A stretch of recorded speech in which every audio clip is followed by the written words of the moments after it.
গণ অভ্যুত্থানেও আপনাদেরই হাউসগুলো ছাত্র জনতার বিরুদ্ধে তো নিউজ করেছে, এটা তো বাস্তব, এটা তো অস্বীকার করার সুযোগ নেই।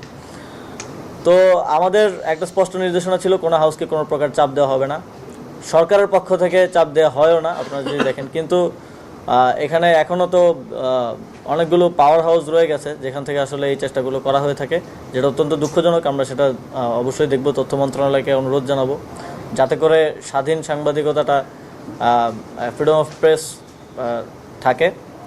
আর সম্পদের হিসাবের বিষয়ে সম্পদের হিসাব সরকার সকলের থেকে চেয়েছে, কিন্তু আমি যখন সম্পদের হিসাব দিতে গেলাম তখন আমি দেখলাম যে আয়কর জমা দিতে হলে তো আপনার টিন নাম্বার 1 বছর আগের থাকতে হয়। তো 1 বছর আগে তো আমার টিন নাম্বার নেই, স্বাভাবিকভাবে আমি একজন স্টুডেন্ট, তো আমার তো আয়কর জমা দেওয়ারও সুযোগ নেই। তো আমি আমার টিন নাম্বার করেছি, আশা করি আগামী বছর আয়কর যখন জমা দিব তখন আমি সরকারকে অফিসিয়ালি যেই সম্পদের হিসাবটা সেটা দিতে পারবো। আর আনঅফিসিয়ালি আমার ব্যাংক অ্যাকাউন্ট থেকে শুরু করে যে হিসাব আছে সেটাও আপনারা, আমি হিসাব করে আমি চিন্তা করেছি যে এই দায়িত্ব থেকে যাওয়ার পরে হিসাবটা দিব, কিন্তু চাইলে এখনও দিতে পারি, নো ইস্যুস। ও হ্যাঁ, উত্তর সিটি কর্পোরেশনের গাবতলীহাটের যে বিষয়টা সেটা আমারও নজরে এসেছে। উত্তর সিটি কর্পোরেশন থেকে যেই জবাবটা দেওয়া হয়েছে সেটা হচ্ছে যারা ইয়ে করেছেন, আবেদন করেছিলেন, সেখানে 1, 2, 3 যারা হয়েছেন সেখানে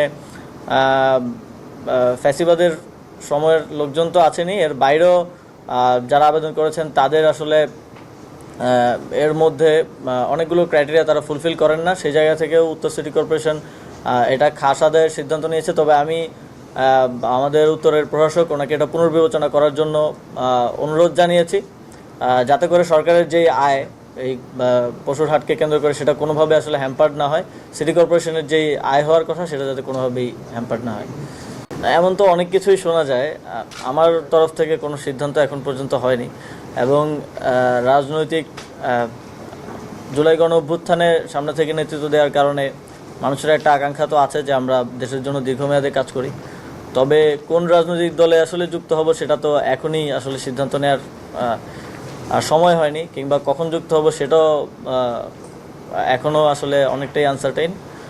তবে এটা ধরে নেওয়ার কোনো কারণ নেই যে নতুন রাজনৈতিক দলেই যুক্ত হব, কারণ নতুন রাজনৈতিক দল হয়েছে, যেহেতু আমি ইয়াং জেনারেশনের একজন এবং আমাদের বয়সী যারা আছেন তারাই করেছে, তো সেখানে আগ্রহটা তো আছে। কিন্তু এখন পর্যন্ত যতটুকু দেখছি যে নিশ্চয়ই ওনারা কাজ করছেন, তবে যখন আমি রাজনীতি করার কথা চিন্তা করব তখন আমি আমার জন্য বেস্ট অপশনটাই চুজ করব, এবং সেটা যে কোনো রাজনৈতিক দল হতে পারে, নট নেসেসারি নতুন রাজনৈতিক দলই হতে হবে।